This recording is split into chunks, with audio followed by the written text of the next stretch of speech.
Hello les amis, j'espère que vous allez bien. Alors aujourd'hui on se retrouve pour une toute nouvelle vidéo dans laquelle je vais vous présenter une voiture mythique, comme d'habitude vous connaissez la chanson, qui a marqué l'histoire. C'est une marque française. Je pense que je n'ai jamais abordé cette marque là dans mes autres sujets de vidéo, mais cette fois-ci on va faire c'est vraiment une histoire globale, enfin, comme d'habitude, et je parle bien de la Peugeot 304.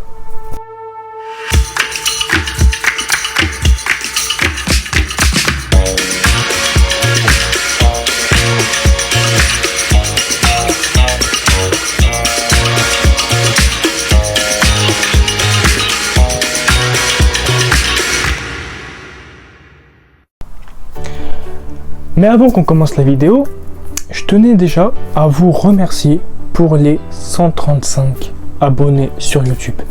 Merci beaucoup. Alors, les 135 abonnés sont venus dû à la dernière vidéo qui est sortie, les 27 voitures algériennes les plus vendues et les plus utilisées en Algérie. Vous m'avez explosé les vues. Je suis à 415 vues. Ouais, vous m'avez explosé les vues. C'est je pense. Enfin, après, voilà, c'est pas vraiment la vidéo qui m'a fait le plus percer. Hein. La vidéo qui m'a fait le plus percer, c'est la Renault Clio. On est à 1000 vues déjà. Voilà. Et la Peugeot 302.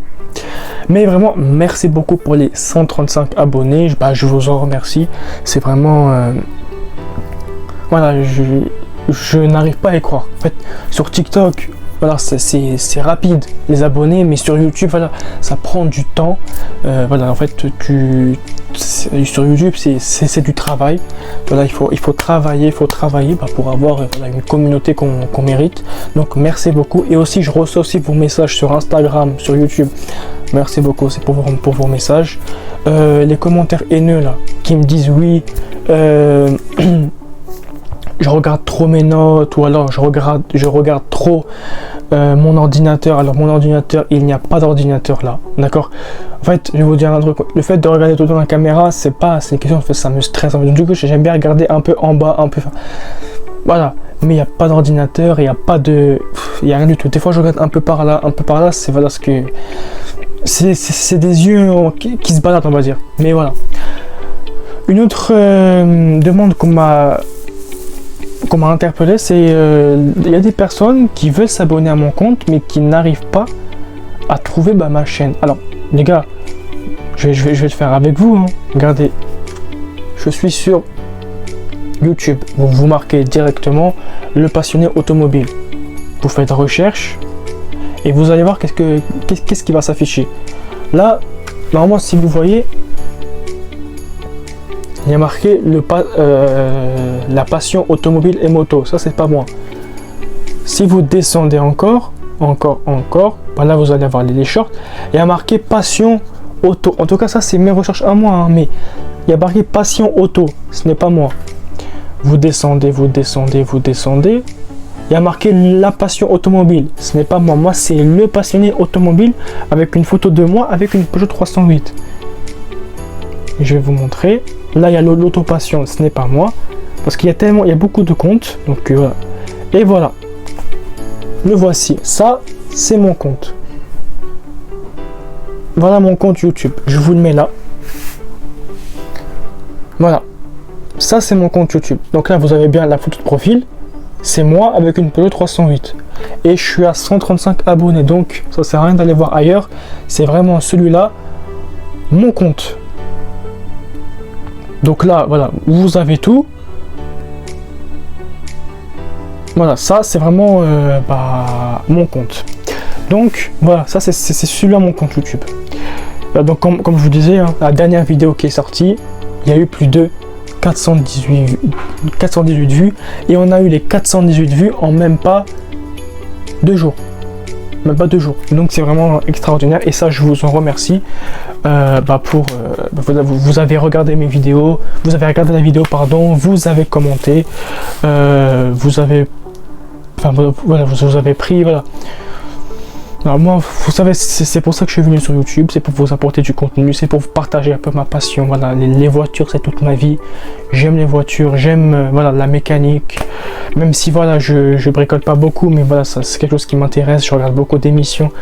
Voilà, donc moi, à mon tour, on parle des voitures en général qui ont marqué l'histoire, des voitures. On parle d'une marque spécifique, tout ça. Bien sûr, voilà, il y a aussi des nouveaux concepts de vidéos qui vont venir. Alors, pas tout de suite parce que je suis en train d'organiser. C'est vrai que ça prend du temps. Il y a des vidéos qui vont venir aussi avec des copains, des vidéos avec d'autres personnes. Enfin, voilà, ça prend du temps. Et puis, voilà. Donc, aujourd'hui, on va s'attaquer au vif du sujet. C'est la Peugeot 304. Alors, j'allais commencer directement. Non, on commence après le générique. Bienvenue sur la chaîne Le Passionné Automobile, la chaîne dédiée à toutes les voitures qui ont marqué l'histoire.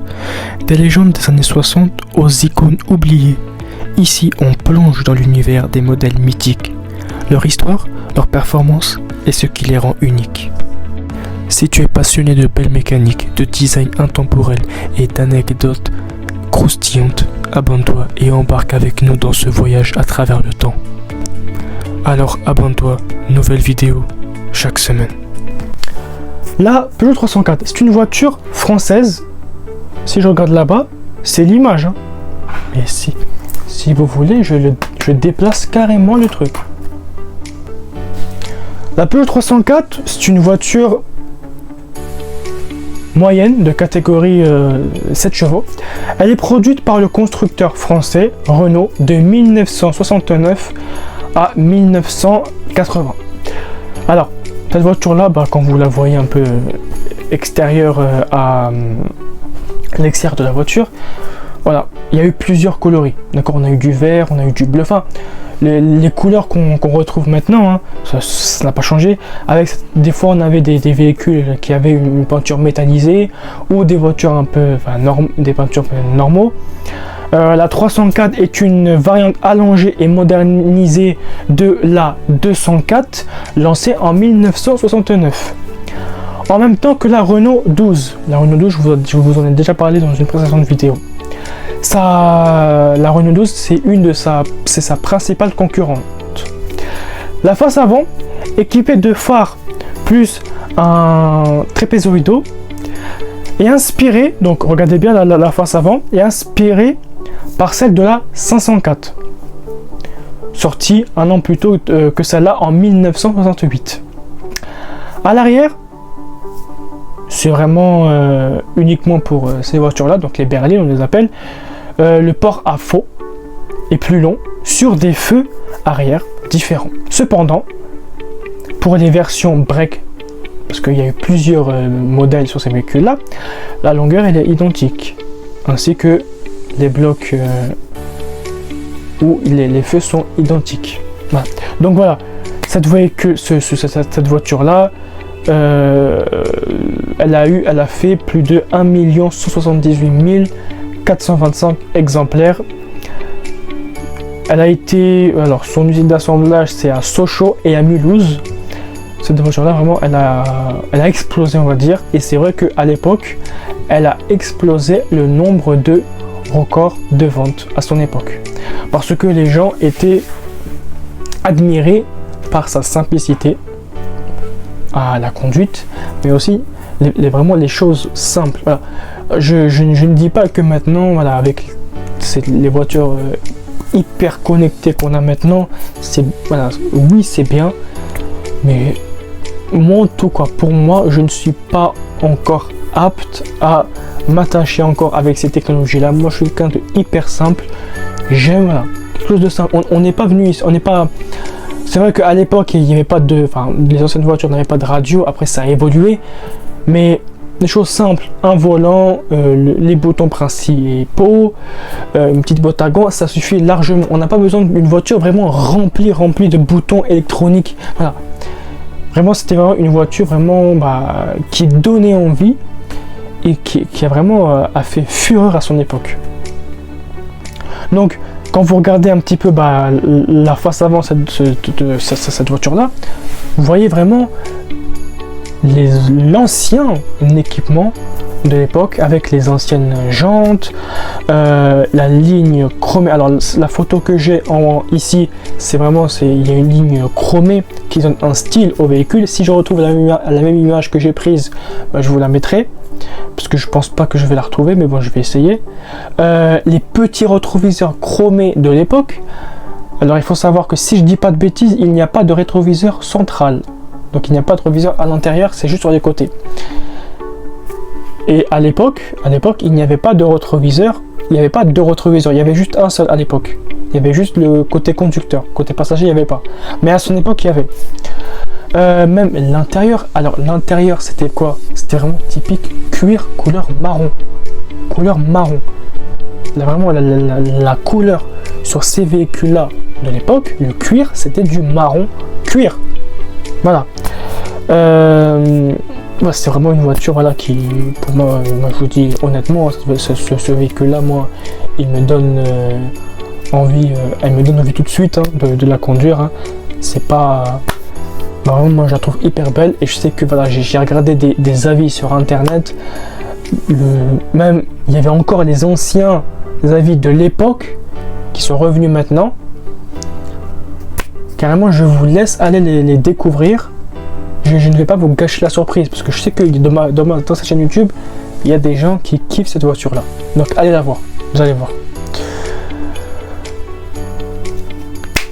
Alors, avant qu'on passe au moteur de la Peugeot 304, je vais d'abord, on va d'abord comparer la 204 avec la Peugeot 304. Alors, la Peugeot 204, déjà, quand on compare niveau longueur, alors je vous les mets, ne vous en faites pas.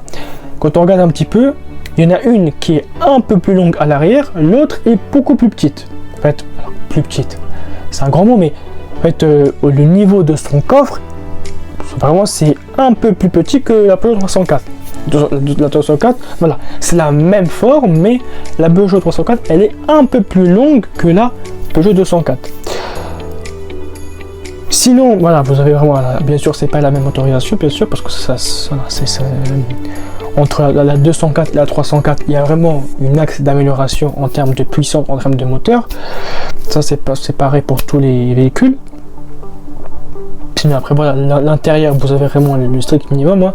On est sur une ancienne voiture avec, voilà, le siège tout en cuir, le grand volant. Un volant, oui, à l'époque c'était un grand, le grand volant où vraiment on accrochait bien quand même. Hein. Les anciens Joliver de l'époque, ça aussi, ça donnait un charme au véhicule, ça faut pas l'oublier. Voilà, cette voiture là, alors pour vous dire, j'ai rendu visite à certains salons d'automobile et à certaines personnes, ils ont complètement modifié cette 304, alors que la 304 et toutes les voitures de l'époque n'aiment pas le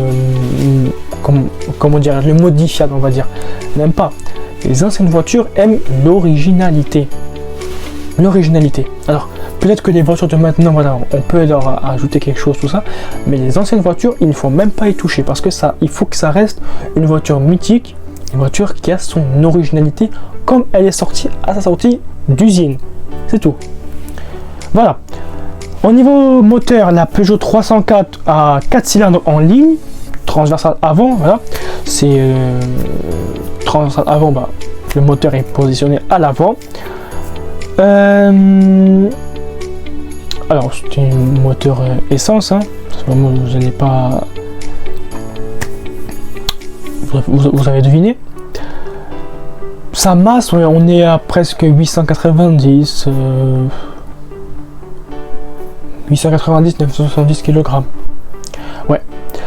Ensuite, nous avons eu plusieurs modèles de la Peugeot 304. On a eu la 304 GL en 1978. On a eu la 304 CLS en 1976. On a eu la 304 GL Break. On a eu la 304 CL Break encore. On a eu la 304 S Coupé au moteur de l'aventure Peugeot.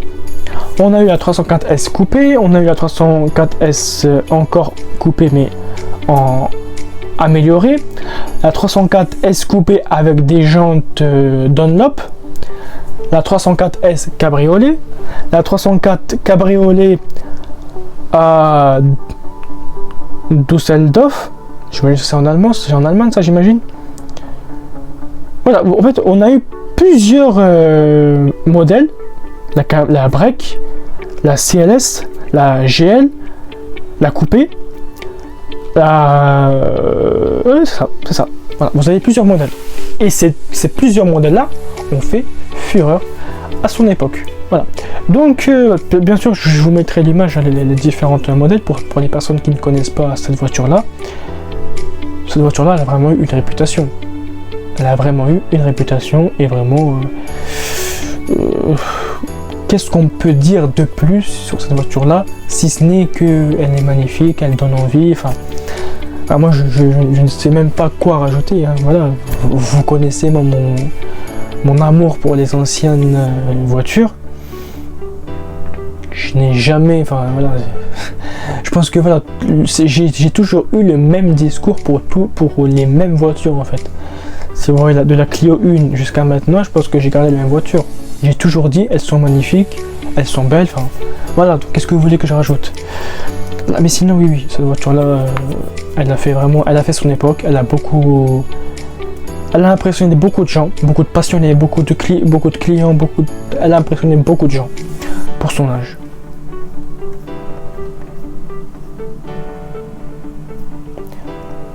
Après, voilà, l'intérieur du véhicule, hein, vous avez maintenant le logo Peugeot qui commence à faire son apparition sur le volant. Le long levier de vitesse. Alors, je ne sais pas si on avait un autoradio. Oui, je pense qu'il y avait un autoradio parce que je vois pas très bien l'image que j'ai là. Oui, il y avait un autoradio, ouais.